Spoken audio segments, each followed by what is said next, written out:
Hello, everyone. I'm Kevin Gosztola, and welcome to this broadcast. It's good to be here. As I said, I'm a journalist. My name is Kevin Gosztola. Let people join the live stream and get things going here.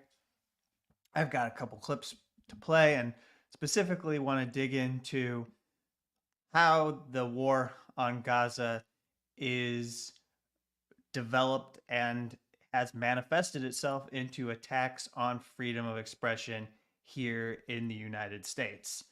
The panic that we have seen unfolding, and particularly put it into that context of attacks that fall under infringement of First Amendment rights, that involve the censorship of people who are trying to assemble and protest, that I put the student journalists at the forefront of this, these journalists that have been engaged in coverage of these encampment protests and have been attacked. And we should talk about them.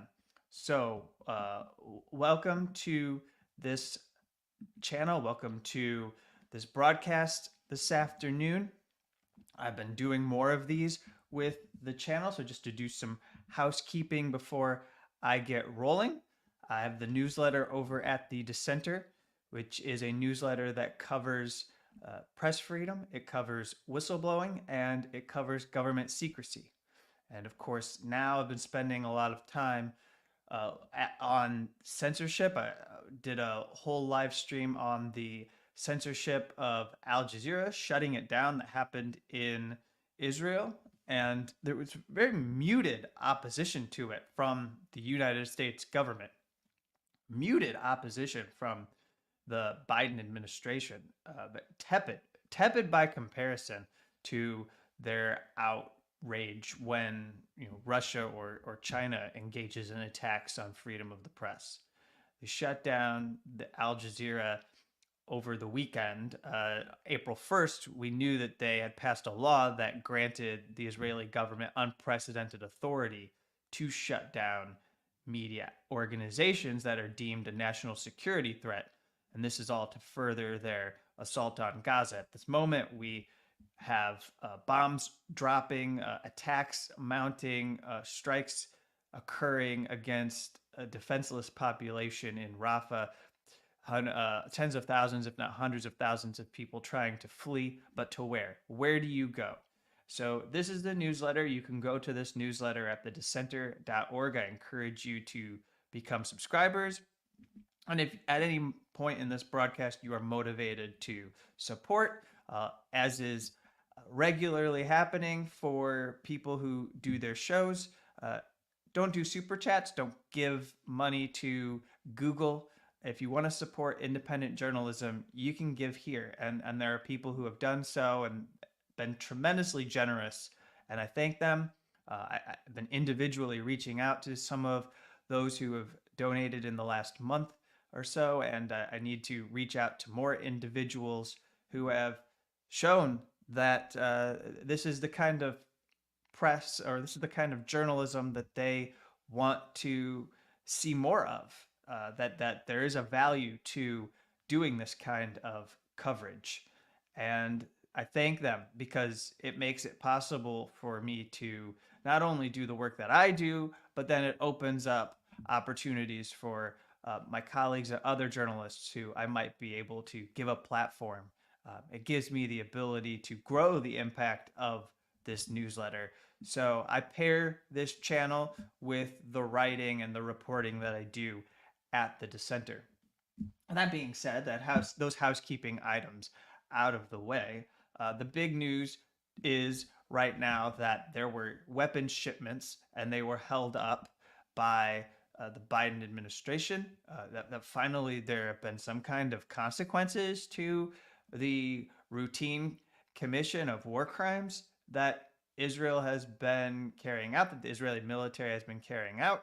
And we've seen it's getting close to 40,000 people who have been killed. And if you could even say that maybe a sliver of those are even militants that are engaged in fighting back against the Israeli military.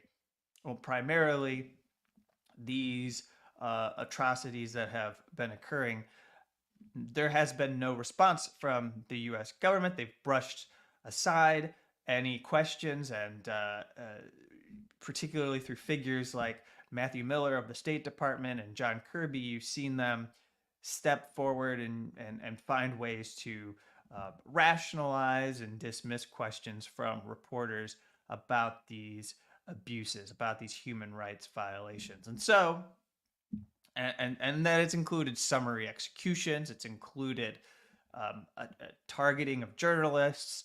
And so now, where we find ourselves is that this war it's come here. And as the protests have ramped up on campuses, we observed the last week intensified police crackdowns on students who those administrations apparently couldn't wait for them to go home on summer break. It was absolutely crucial that they not remain on their campuses in encampments for another week. And we'll get to why there was such this feeling that there was a threat that had to be responded to by security forces in the United States. The removal of the students occurred. We had the student journalists who were there trying to report and cover. There were other local reporters who were there trying to cover and seemed to have fared better in some ways because they were professionals and had developed relationships with police in the past. Before I get to that, though, I want to cover this bill. I want to cover this bill that is in the Senate.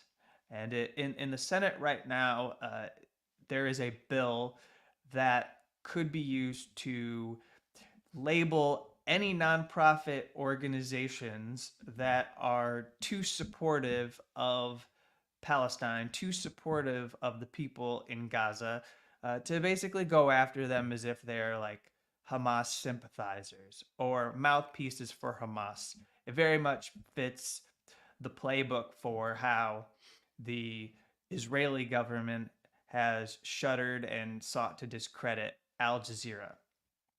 And you'd be accusing these nonprofit organizations of material support for terrorism. Before we get too deep into some of the other more well-known stories out there, this is something that needs to be raised. And I'm pleased that there are 135 civil liberties, human rights, community, faith, and privacy organizations that have sent a letter to the United States Senate Committee on Finance. They urged the chairman, Ron Wyden. They urged the Republican ranking member, Mike Crapo, to reject a dangerous and Orwellian bill. And it is a bill that they say would undermine fundamental rights of the American people by granting a single federal official, give the Treasury Secretary the ability to strip nonprofit organizations of their tax status without justification or due process. I'm reading a write-up that was posted, a press release that came from CARE, the Council on American Islamic Relations. This letter is signed by, there's too many to name, but some of the ones that stick out here. We've got the American Arab Anti-Discrimination Committee. There's the Defending Rights in Dissent. I know my colleague and friend Chip Gibbons is with. There's Demand Progress. There's Doctors Against Genocide. You have Healthcare Across Borders, International Refugee Assistance Project. There's various Muslim groups, Islamic societies, Freedom of the Press Foundation. There's Win Without War, the People's Forum, Surveillance Technology Oversight Project, the National Lawyers Guild, And then there's a number of grassroots groups on a local, state, and regional level. Many of them, these are Arab American voters who are, truly considering whether they're going to sit out this general election or not, based upon the actions of this administration. Morally, conscientiously, can they go and vote for not just Joe Biden, but Senate Democrats, Senate Republicans who are encouraging genocidal violence against people who, you know, are they represent them. They're like them. They are of their ethnicity or their religious background, and those people are being allowed to. They're permitting massacres against Palestinians. So they complain, or they write this letter addressing this bill, and it very clearly warns, if enacted, this act would grant the Secretary of the Treasury broad discretionary powers to terminate the tax-exempt status of nonprofit organizations based solely on a subjective declaration that they are quote-unquote terrorist supporting organizations. This proposal lacks sufficient accountability measures, opens the door to potential abuse, especially given the current climate of increased politicization and polarization within the US government. And I suppose that just looks ahead to how officials are dominated by political appointees, and you're going to have one side that's Joe Biden, and then if Joe Biden loses, there's another side that is Donald Trump, and they are followers and believers in Donald Trump's way of doing things. It's far more threatening to groups like this. But I would say that, you know people supportive of Biden, these appointees, are just as willing to label organizations as terrorist supporting organizations if they believe it is uh, in the defense of Israel.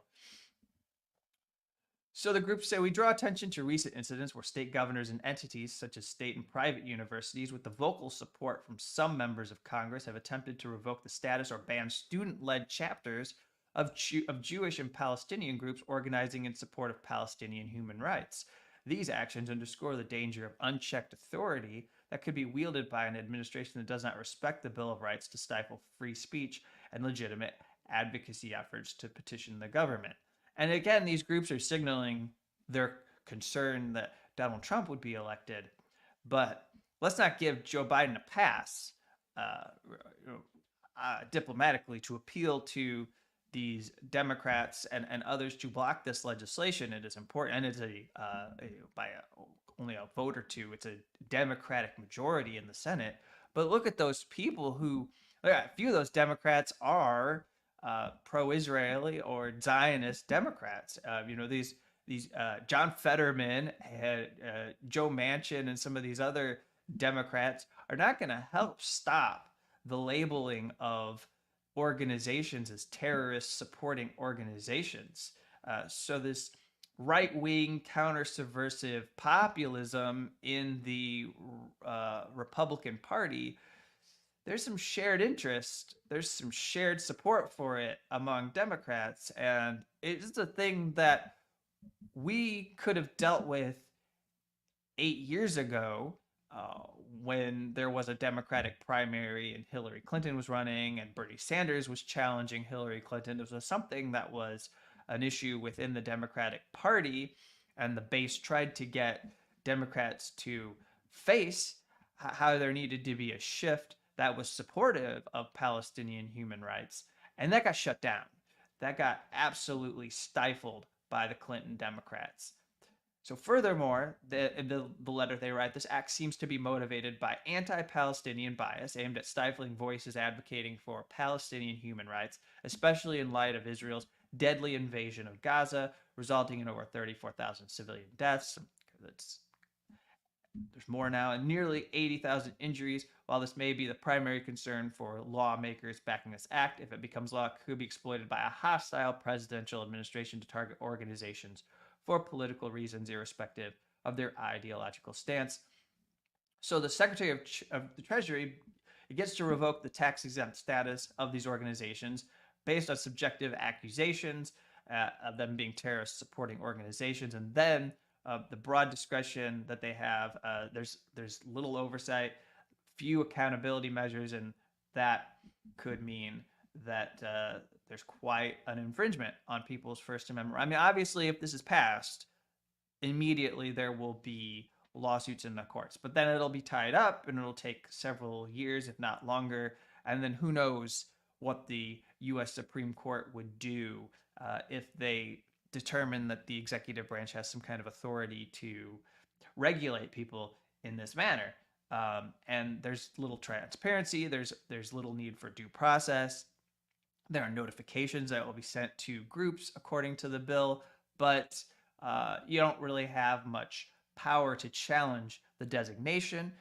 There's no court hearing before a group is designated as such, so it has a slanderous impact. It could be a death knell for these organizations if it is known that they are labeled as terrorist supporting organizations. We're in the middle of a panic. We are in the middle of a full-blown moral panic over who may or may not be behind this protest as if it's not organic.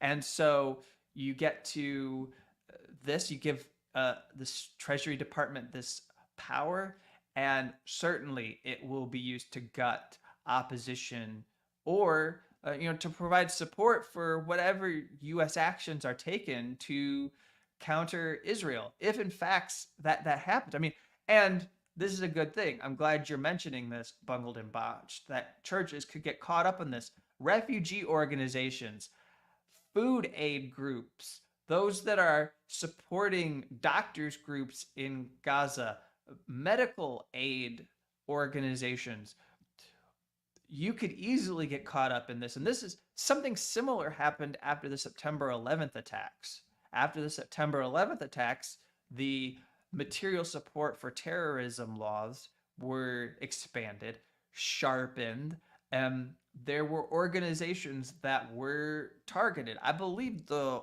Holy Land Foundation is probably a model for what the Treasury Department is looking to do. And I'll come back in a future stream and dig into this, especially if there is a passage of this bill that very few are talking about. But what I can say is that there is a tool that is available. So I'm going to post this in the comments right here. I'm going to share this. It was put together by Defending Rights and Dissent. I did it. I went to the Rights and Dissent page. I shared my personal information with my senator. I personalized the message to them. I told both of my senators in Illinois that I do not want this legislation to pass. So much the same way that we do what we can to inform our senators and representatives that it is wrong for Julian Assange to be detained and prosecuted. It's time to start speaking up and making our voices known so that they have some people that they can fall back on, and they can't make excuses. They can't come out here and say, well, there are these AIPAC lobbyists or there are these pro-Israel groups that are aggressively coming for us. I'm trying to be as constructive as I can before I absolutely lay into these senators who are gutting our civil liberties, all for a country that isn't our own, all for this project, this Israeli project that is doing so much harm and destruction to people. And the nightmare that has been co-signed by the political class in the United States, the only way any of this ends is by people continually speaking up and also laying down, making it clear that this is not okay, that there are certain measures and efforts that have to be stopped. And so here we have this bill. It is in the Senate. I don't know if it passes through the Senate. It's a kind of legislation that can get tucked into omnibus legislation. These are budget bills. These are packages. This kind of a bill probably doesn't get a vote, an individual vote, but it might end up in some kind of a budget bill or something that funds numerous agencies. It could be in a military authorization or an intelligence authorization bill.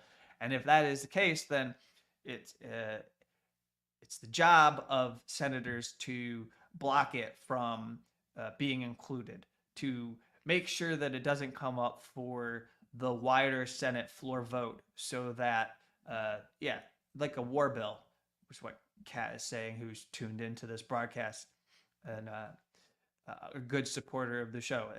Any war legislation, anything that funds aid to Israel, could also feasibly have this granting power to the Treasury Department.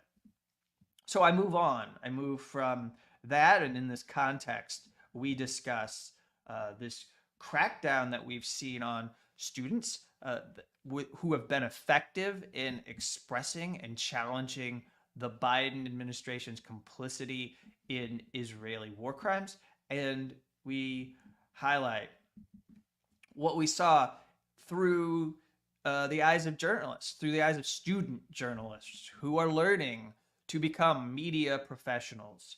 And this is an NPR correspondent who highlights from the past week. That was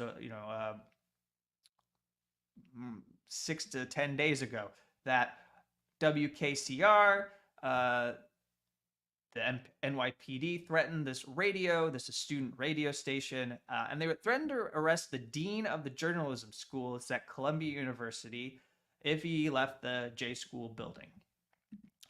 Also, the New York Police Department said the same to all student journalists and journalism faculty who were taking refuge there, trapped inside what's supposed to be a monument to the free press, said Sandhya Dirks, NPR correspondent, speaking about attacks on student journalists at the Columbia University campus. Then there's UCLA. And at UCLA, it wasn't just that police were posing a threat to the ability of student journalists at the Daily Bruin, that's their newspaper, but they were also a report that these 4 student journalists were on campus when they were followed and then assaulted. 5 to 6 assailants sprayed them with an irritant, so like bear mace, something like that, a pepper spray. As some reporters went to help a reporter that was pulled to the ground, assailants began to record on their cell phones. Humiliation. So then these people, the outside agitators that are on campus, the security, the campus security, they stand back and they do nothing to protect students who are enrolled in the journalism program at UCLA. Continuing, this is a little bit harder to read, smaller, but I wanted you to see the picture here because it's the USC Director of Media Relations, Emily Gersema, and her office letting the LA press into campus and into an LAPD police line and providing statements on an eviction. They were evicting the encampment on USC.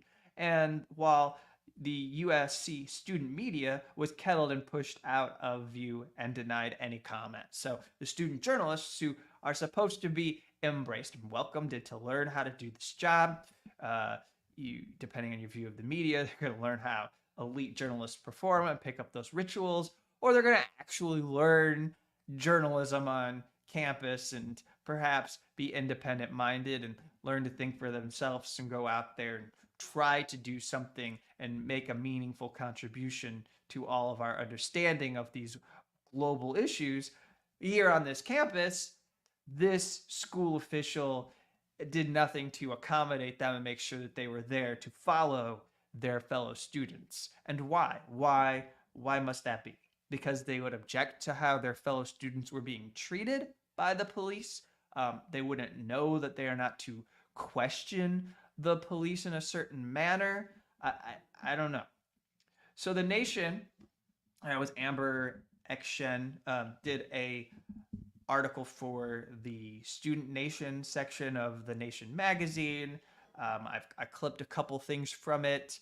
It's a good summary of the attacks on students, and then I'll get to particularly Dartmouth. I want to highlight Dartmouth in New Hampshire, an Ivy League school. The worst impacts, the worst crackdowns on students happening on prestigious university campuses. The media repeatedly mischaracterized pro Palestinian protests on campus. Police and university administrations moved to attempt the repression of student journalists. So that's true. That's true that as you saw people talking about the way in which they weren't given interviews. They want Peggy Noonan is complaining, how come these students won't talk to me? You've got tantrums thrown by Morning Joe. You have Joe Biden saying that these campuses are basically hotbeds of anti-Semitism now, and everyone has forgotten about the October 7th attack. Well, these student journalists are truly doing the job that they are supposed to do and giving, in some cases, a kind of 20 plus hours of continuous coverage of the threats that police are going to come in, run people off campus. They're going to remove the encampment. The police are here when the police are here. I mean, you're getting a play-by-play of the police crackdown from these students in a manner that was not coming from the mainstream media that was there. So I put this back up on the screen for you. Here is a clip from that Student Nation article. To my knowledge, there was not a specific protocol or document in place protecting us as journalists, said Alessandra Dre Gonzalez, a reporter and a photographer and a videographer for the newspaper on Dartmouth, who was arrested alongside Dartmouth managing editor Charlotte Hampton while covering campus protesters clash with police. Which, by the way, I don't like that word. Protesters were not clashing with police. Police were coming in to attack this peaceful group of demonstrators. So I would beg the Student Nation to use other language. And I can say that as a former intern of the Nation. I'll play that card that I get to be a harsh critic because I do know that this goes through an editing process and people think about the words that they choose carefully. So anyways, Gonzalez said, I identified myself as press multiple times, and something that I keep going back to when I think about the night of May 1st and being arrested is that he took a picture of my press pass, and there was still such a large disregard for my identity as a journalist. And that's true, by and large, that most of the police is an inconvenience to have to protect the rights of press. But California also has a particular shield law that is supposed to and should cover these journalists. So in UCLA's example, they should have fared better. I don't know if Connecticut has any kind of a law, but any of these states that have shield laws for journalists, some of that those laws should come into play in making sure that police are not allowed to get away with what they're doing to these students. They're supposed to do more, put in more effort to make sure that they are not harassed and intimidated and handled in this manner. Gonzalez added, actually, if anything, my arrest has made me love the field more. Journalism is so important. It's such a fundamental thing within our lives to be able to report on issues big, small, local, national, or global so that people can be informed. And that's truly great that this student journalist has that attitude. I hope they can remain that idealistic for as long as possible, certainly doing it under this circumstance there's a possibility that they could push onward and keep making an impact because they've seen the potential for what they do. But again, these were students at Dartmouth College that they were arrested. They were working for their school's newspaper. They were pulled from a group of journalists. Even though they had press credentials, the police arrested and charged them with criminal trespass, and they later released them on bail, according to the Student Press Law Center. And the Student Press Law Center and some other media groups that have been advocating for student journalists report that the county attorney, the assistant county attorney, filed a motion to remove the bail conditions. Previously, both of them had been barred from the green, which is the space where the encampment or these protests took place, and the administration building, and they had been banned from the president's residence, the college president's residence. They both expressed relief, and they told the school newspaper that the ordeal would not deter them from reporting. And then, following their arrests, the newspaper demanded that the college apologize and do everything in its power to get the relevant authorities to drop the charges. Initially, the response from the college suggested that they would do very little to stand up for the student journalists, but then after 15 national press rights organizations sent a letter to Dartmouth president C.N. Leah Baylock, there was then a column that the Dartmouth president ran in the school newspaper and acknowledged that the student journalists should not have been arrested for doing their jobs, and that the college would work with local authorities to ensure the error was corrected.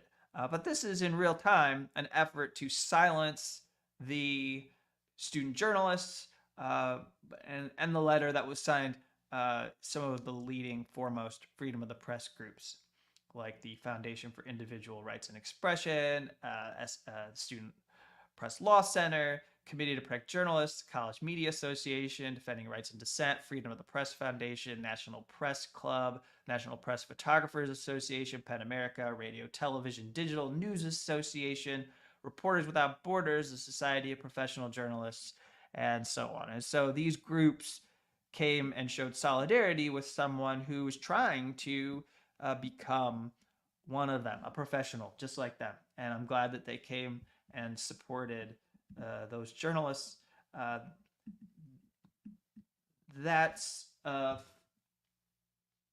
roundup. That's a summary of what we've seen. So paired with it, you have now the expansion of material support for terrorism laws. It's being pushed for by probably primarily Republicans, but there are a handful of Democrats who are for it. And then you've got this hostility towards the campus protests, and what it develops into is these crackdowns and the arrests of student journalists. Not only are students' lives upended, but you're putting the student journalists at risk, and those student journalists are facing threats to themselves while they're on campus trying to cover these demonstrations. They come from police. They can also come from these mob-like groups that we've seen coming onto university campuses.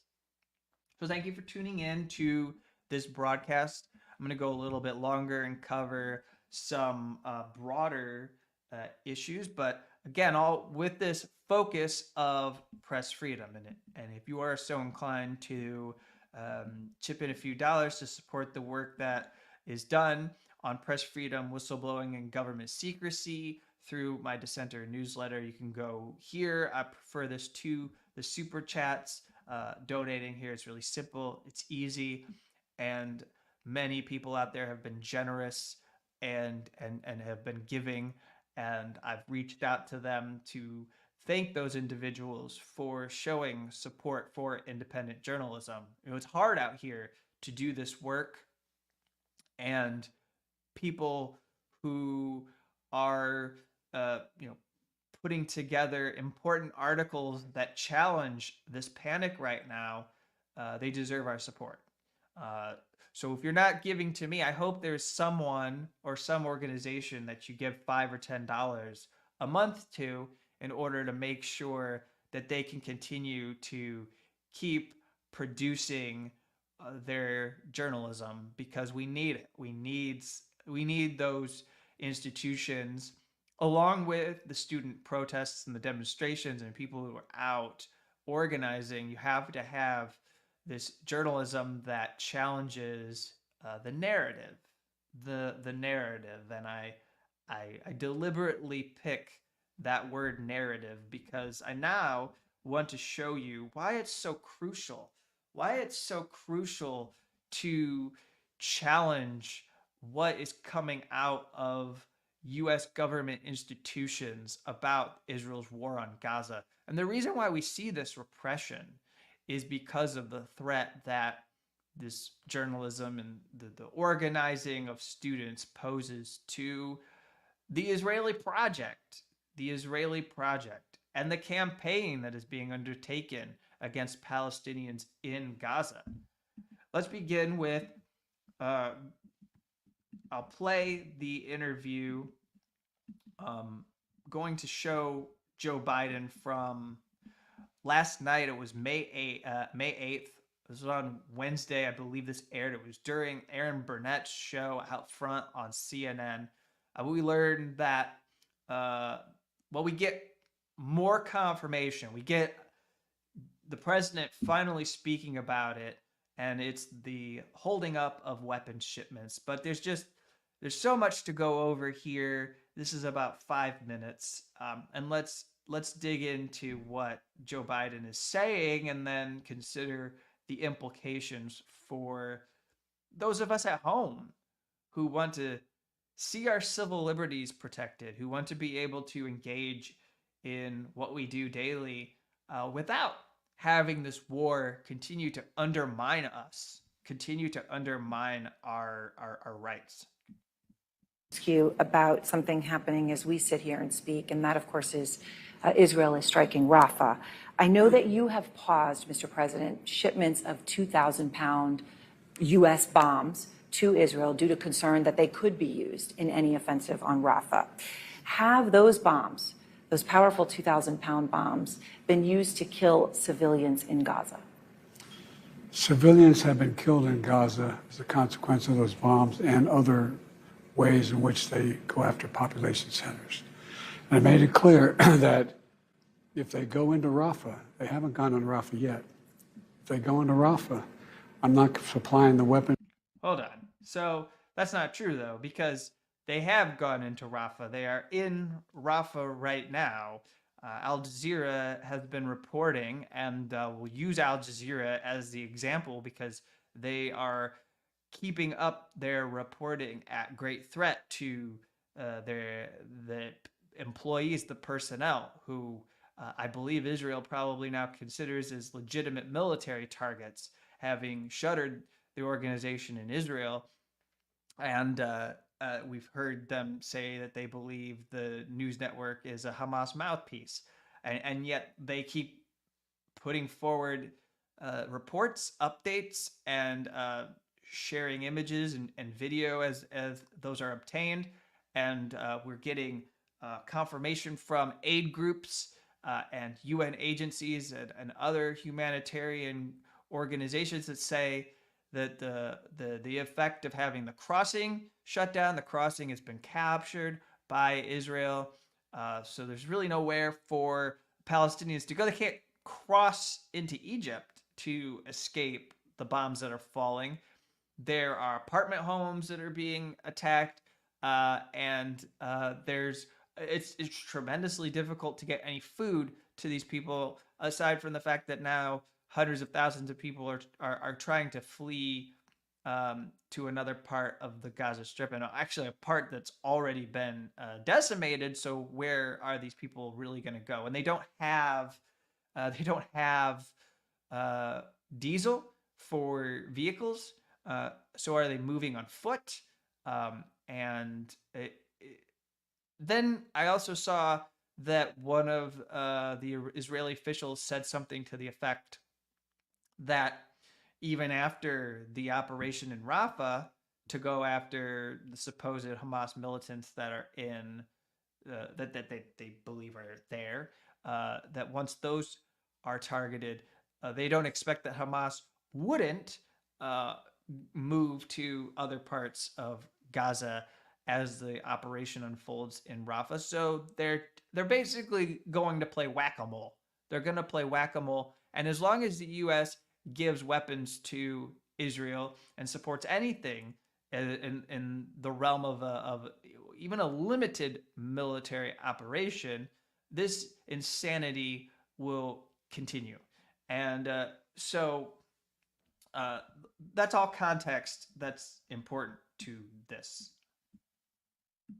That have been used historically that if they go into Rafah, they haven't gone into Rafah yet. If they go into Rafah, I'm not supplying the weapons that have been used historically to deal with Rafah, to deal with the cities, to deal with that problem. We're going to continue to make sure Israel is secure in terms of Iron Dome and their ability to respond to attacks like came out of in the Middle East recently. But it's just wrong. We're not going to supply the weapons and the artillery shells used that have been used. Artillery shells as well. Yeah, artillery shells. So, just to understand what they're doing right now in Rafah, is that not going into Rafah as you define it yet? They haven't gone into the population centers. What they did is right on the border, and it's causing problems with right now in terms of with Egypt, which I've worked very hard to make sure we have a relationship and help. But I've made it clear to Bibi and the War Cabinet, they're not going to get our support if, in fact, they go in these population centers. We're not walking away from Israel's security. We're walking away from Israel's ability to wage war in those areas. So it's not over your red line yet? Not yet, but we've held up the weapons. We've held up the one shipment as an old shipment was designed for. I think this is really important. He's saying there that Israel hasn't crossed a red line. The red line should be that there are no military operations against the 1.5 million people in Rafah who are defenseless, who are there for food and water, who have been hit with full-blown famine. That's not just my phrase. This is a phrase of Cindy McCain. If the name's familiar to you at all, it's the widow or formerly married to Senator John McCain. This person who is working for an organization that is trying to get food to Palestinians. And it has said unequivocally, free of any politics, free of any ideology, that these people, the Palestinians, are living in full-blown famine, and they need this aid that is being attacked as trucks try to deliver. There are Israeli settlers that are attacking it and trying to disrupt the delivery of aid to starving Palestinians. And this idea that a limited military operation, as long as it's not in the population centers, is somehow okay. But we are seeing strikes. There are people being killed. And yes, just to bring in this point, that they're there because they've been herded there. It's not like 1.5 million people have always lived in Rafah. This is the bulk of Gaza's population that has moved to this location while there were strikes happening in the north and the central part of Gaza.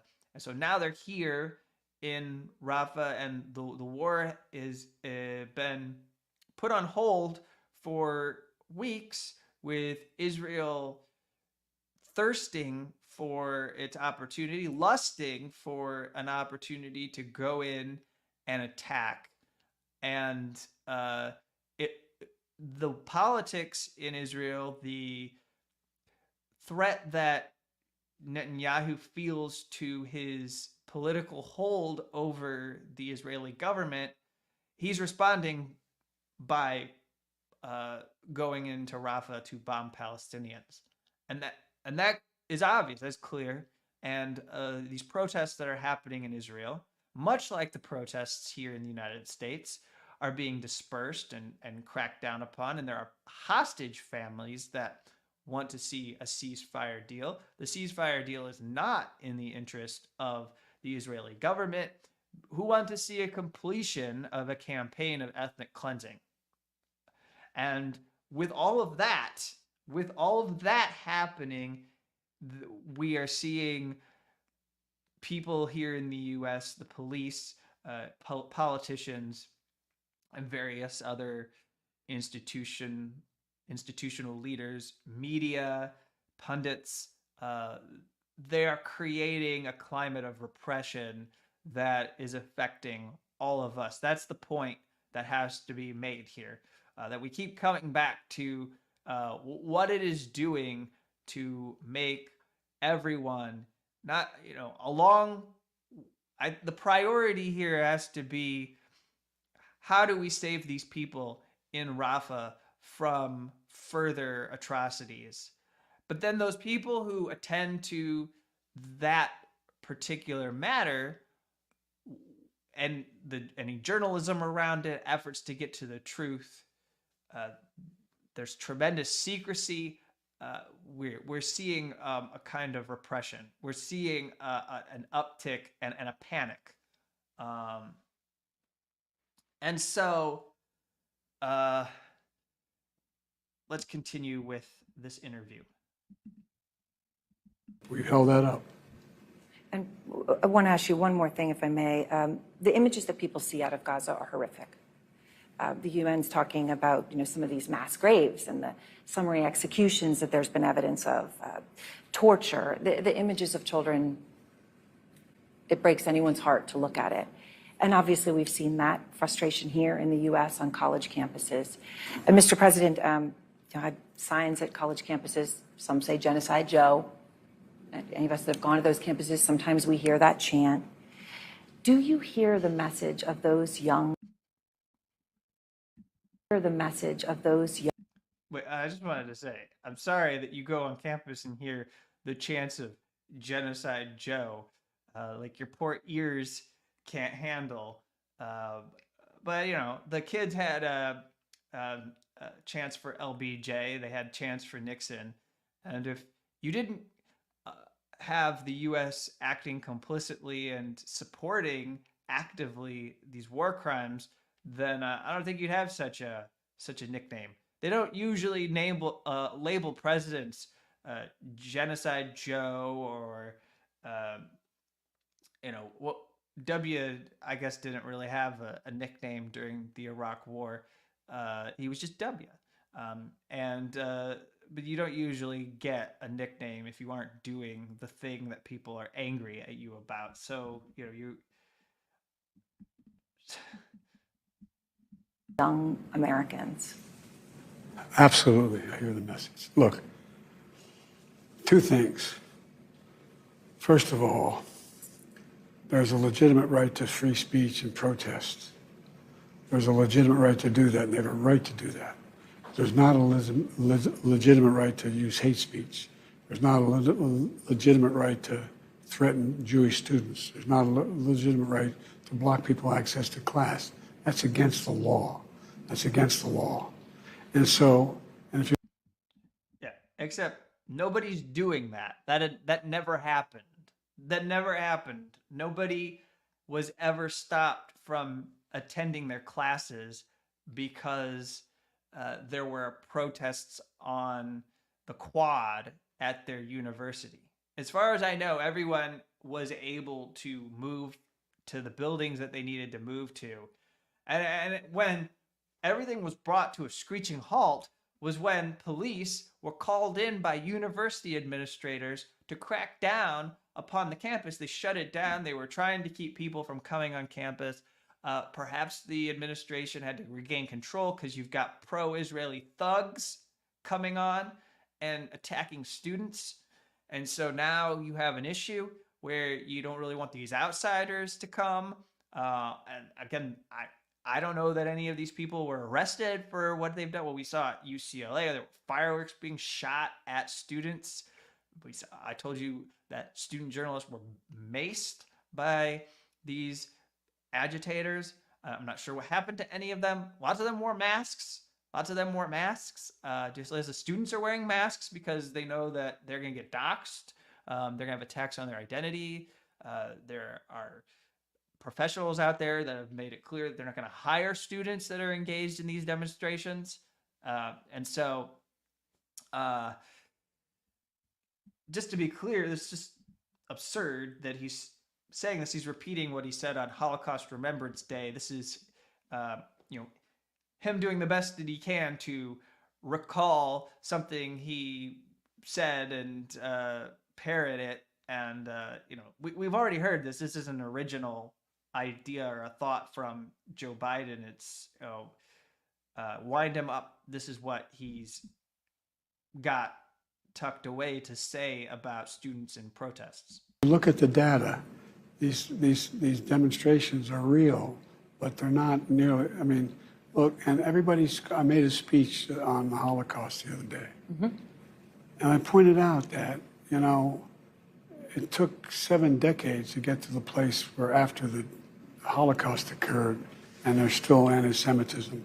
Look what's happened in 7 weeks, 70. I mean, what's happening? Everybody's sort of forgotten about what happened in Israel. Those 1,200 young kids murdered. I promise you, Joe.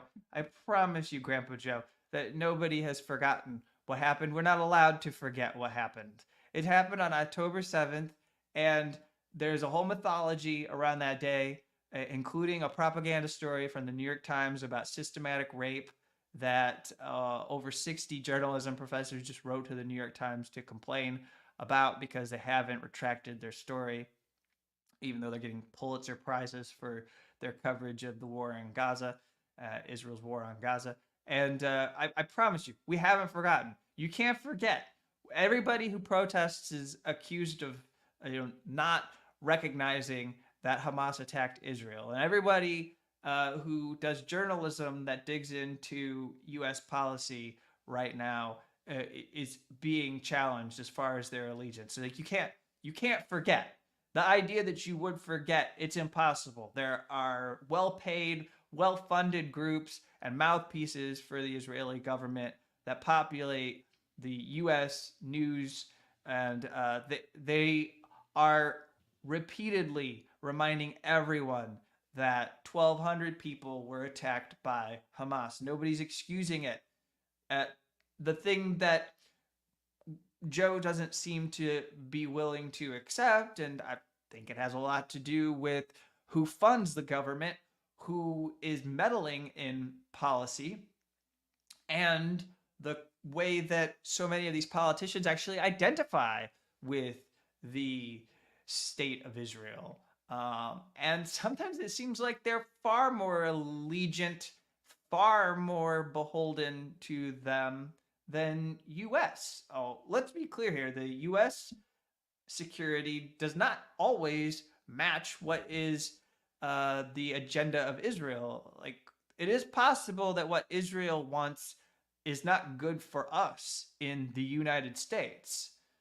He sits there and he rambles about all of this without recognizing that these students, without saying what is so clear, what all these students know to be true, that they have seen the images and they've seen the videos of children being bombed, of women being attacked, of families, entire families wiped out, of apartments that have been flattened. There are no more schools to go to. Like 80% of the schools are gone. You don't see demonstrations, as has been said by a number of people. You don't see university demonstrations in Gaza. There are no universities anymore for Palestinians to attend. And just before we wrap up this clip, I would agree that we are all being herded in some manner.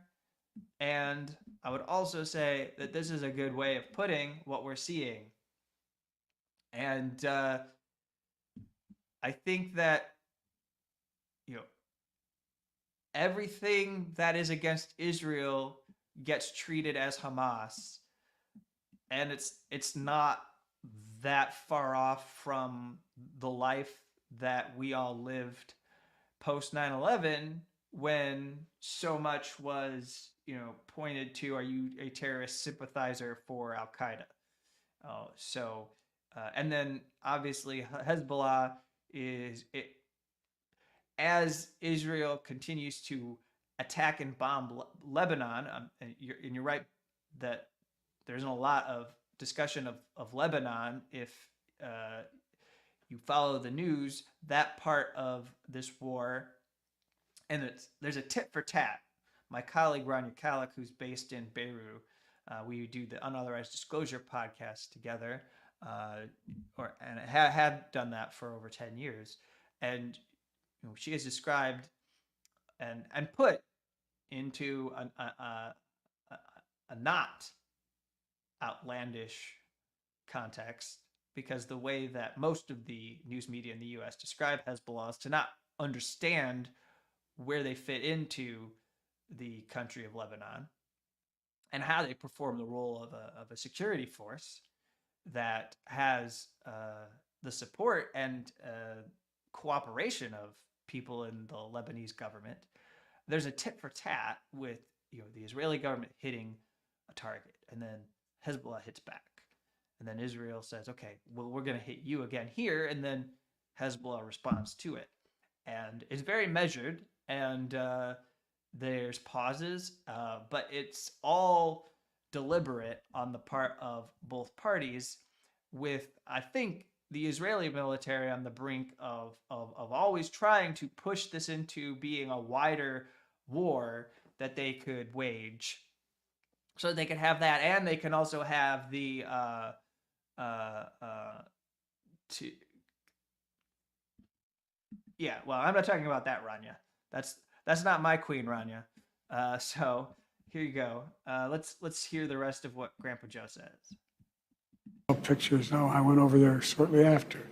A mother and a daughter being roped together and then kerosene poured and burned to death. Nothing's like that to happen in the Jewish community since the Holocaust. So when I went over immediately after that happened, I said to Bibi, don't make the same mistake we made in America. We wanted to get bin Laden, and we'll help you get Sinwar.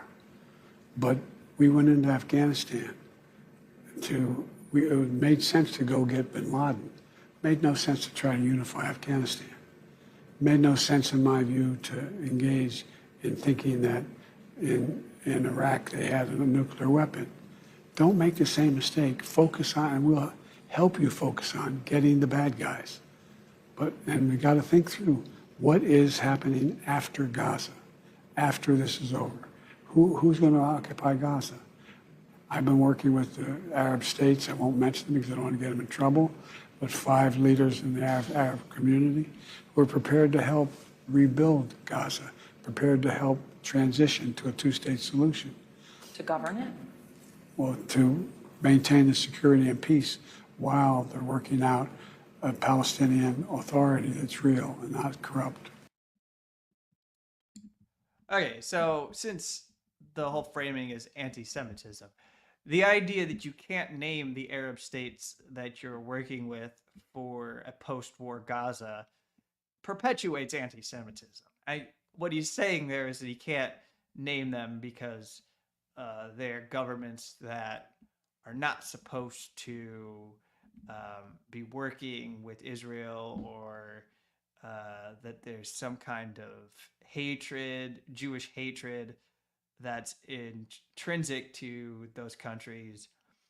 There's a whole lot of pictures. Of course, on Holocaust Remembrance Day, I'm not going to play the clip. He's saying that Hamas has ancient desires to exterminate the Jewish people. And even though Hamas was founded in the 1980s, and so it's just racism. It's just colonial racism on the part of the U.S. to promote that.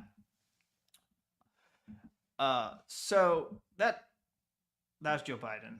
And lastly, if I can pull up this clip to round out this broadcast. I thank you for tuning in to listen and follow this conversation. There's been a few of you in particular. You've had intelligent comments, and I thank you for following along and constructively engaging. So I want to play from this McCain Institute event. This will not be a positive mention of the name McCain in this section. This is the foreign policy think tank. Not making the world a better place. This is Secretary of State Antony Blinken. Has the PR been so awful? Speaking to, well, yeah. I mean, he says he's there doing like a Q&A with Secretary of State Antony Blinken, but Mitt Romney is not doing anything like that. Now he's being kind of a folksy shit disturber, if you will, and he asks Antony Blinken why the PR has been so awful. So we get to, at the end of this broadcast, the reason for why the empire is doing what it does. Why the student journalists can't just go out and report on the campus protests. Why the students can't just be in their tents until graduation day. Why we have to clear them off of the quad. Why we have to get them out of here, out of sight, out of mind. Why you can't just let people have these marches and continue to get press and worm their way into the consciousness so that people question what they're seeing abroad. By the way, the students represent the temperature in the room, and the temperature in the room, when you look at the polls, is that 55 to 60% of Americans at this point do not support what the U.S. government is doing to back Israel. There are a clear majority of Democrats, excluding Republicans, a clear majority of Democrats, the base of people who are voting for Joe Biden, who see what is happening as genocide. Polls are confirming that that is the word. So is the entire base, the progressive base, or just the plain Democratic base of the Democratic Party anti-Semitic, Joe? Or is it that you are performing an ideological act that must stop? And so here's this exchange. I'll make a few comments about it, and then the broadcast we'll wind it down. Why has the PR been so awful? I know that's not your area of expertise, but you have to have some thoughts on that, which is, I mean, as you've said, why has Hamas disappeared in terms of public perception?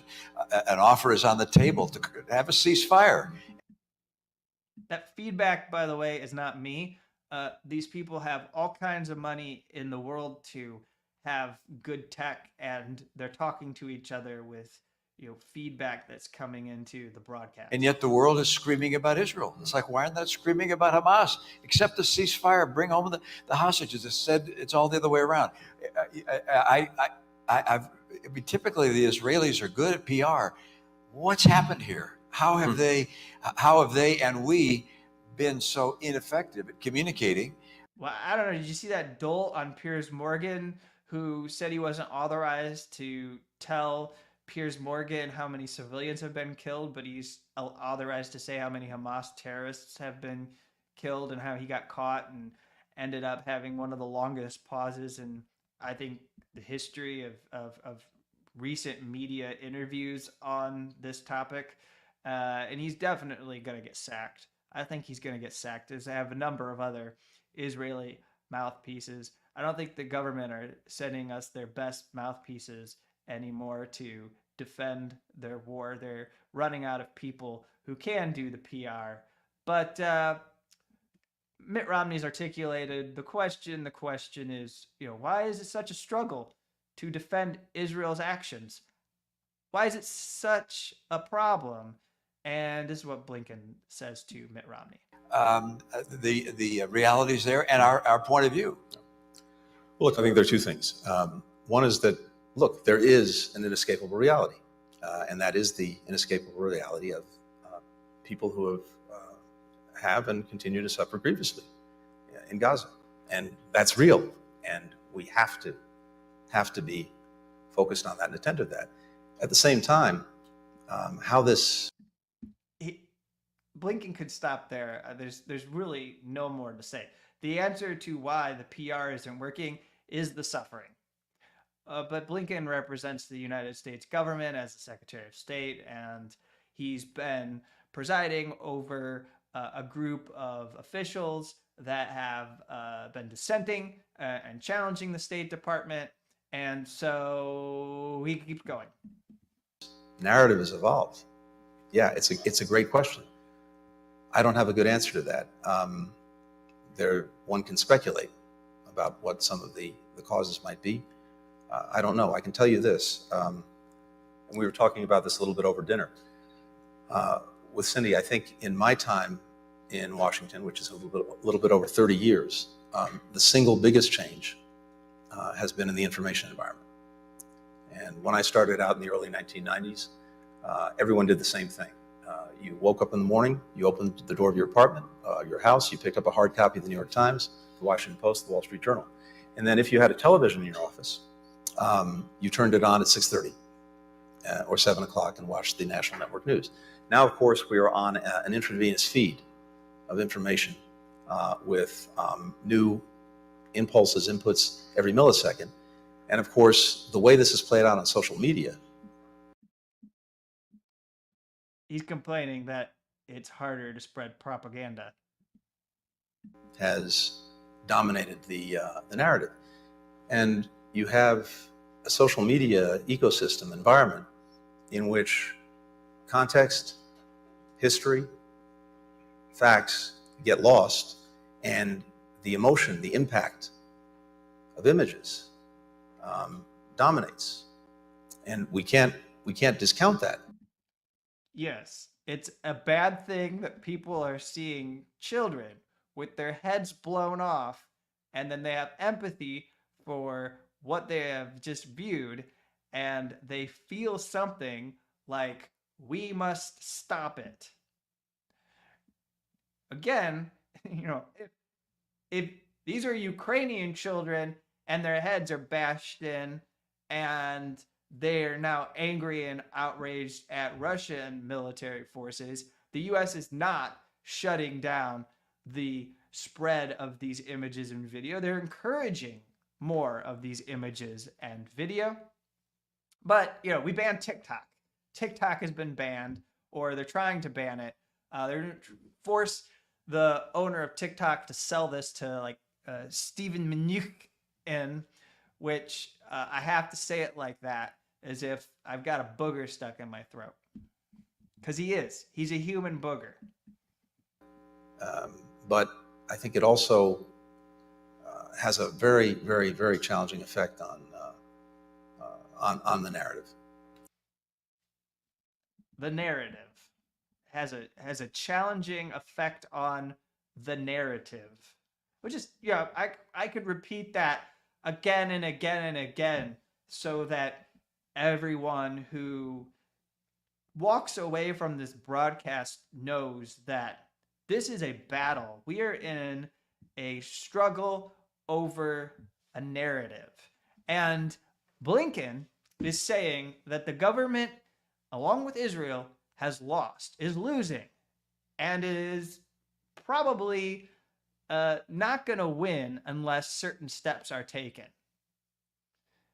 And so continuing to repress and crack down on anyone who is speaking out, making it harder for journalists to cover this war, as Israel has done. There's a censorship regime, and the United States has done nothing to stop it. The United States does not want Western correspondents, people who are Anglo-American.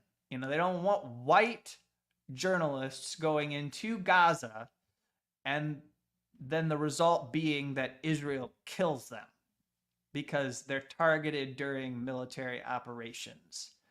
So they know that the idea that Israel's being precise with these 2,000-pound bombs is an utter and massive falsehood.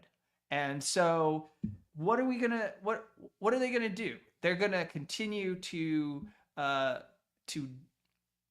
deny the reality, and then as that reality is reaching people, and you have a consciousness shift, which I think has already taken place, but there's still more education that can occur organically, and that is what Blinken and Biden and Lloyd Austin at the Pentagon's afraid of. Lloyd Austin must be shitting bricks, because how do you get the contracts to the people who power the Pentagon? Northrop Grumman, Lockheed Martin, General Dynamics, Raytheon. If this war gets shut down, what do we do? And the Republicans don't want the war in Ukraine. So where's the gravy train? How do people continue to benefit from this kind of revolving door? I mean, you have to. This war is also a part of global capitalism for the United States. Anthony Lowenstein has a fantastic book that everybody should read. He's based in, I believe he's in Australia, and he has a book called The Palestinian Laboratory, and I encourage everyone to read it if you are looking for something to dig into and understand what we've seen happening over the last year, and then have that as a kind of basis. It's not the only history; there are others, but this presents the side where you have the surveillance industrial complex and the military industrial complex, and those interests that want this war on Gaza because it benefits them. And so the narrative. The show is challenging the narrative. You are here with me challenging the narrative. Other independent journalists who I support, they challenge the narrative. The students are challenging the narrative. The people on social media, the younger generations that are sharing the information at their fingertips, the images, the profound and moving images of younger students in Gaza who are without places of education, who hold up signs and say thank you to the colleges and universities that are demonstrating. They are undermining the narrative. The Jewish voices for peace and the people who are on campuses who are demonstrating, the Jewish people who are leading disruptions at commencement ceremonies, they are challenging the narrative. The narrative is that Israel has a right to defend itself, and so all of these crimes and atrocities are justifiable within the context of going after Hamas, and in their efforts to root out Hamas, which they should be able to do, they are going to do everything they can to not kill civilians, and anybody who disagrees with Israel's operations against Palestinians is anti-Semitic and is potentially a supporter of terrorism, who should be shut down, who should then be foreclosed any opportunities in their livelihood to advance as a professional. And if you are a student, you will be foreclosed when it comes to becoming someone who is hired at a business or a corporation or an institution or community organization where you can perform the skill that you were trained to do as you enrolled in college. You can put your education to work and draw an income and become a productive and a good contributor in society. That's what you want students to be. You don't want them to just go to school and then leave and then go off and become deadbeats and stuff of that nature. But the rhetoric that the administration has promoted is to say that those people who are demonstrating and are on campus are fueling hatred of Jewish people, making it unsafe for Jewish students on campus without any evidence whatsoever. All right, so there you go. That's the goal. The goal is to keep gumming up the works and make it harder for the US government to promote their narrative, for the Israeli government to promote their narrative, and the human rights narrative, the civil liberties narrative, the freedom of the press narrative. You can find that here. You can find it here every day at this channel. So I thank you for tuning in. I'm glad you were all here to engage with me this afternoon. I don't know when I'm going to do these broadcasts. I'm a dad now. I have a 7-month-old infant. And so I will try to give notice to people. You get on that list of as a subscriber of the Dissenter, or I have a Substack as well, which I post some of the things from the Dissenter, almost everything, but there are exclusive articles that I don't share over at the Substack. So you get on as a subscriber, and I will do my best to notify. But today I only knew like 3 or 4 hours before I did this that it would work.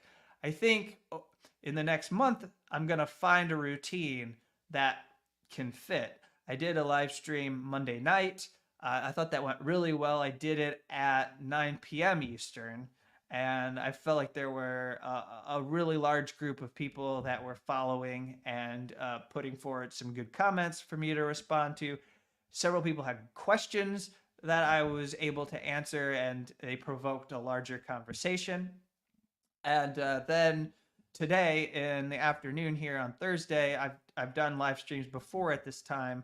I know that this works pretty well, but it's also in the middle of a work day.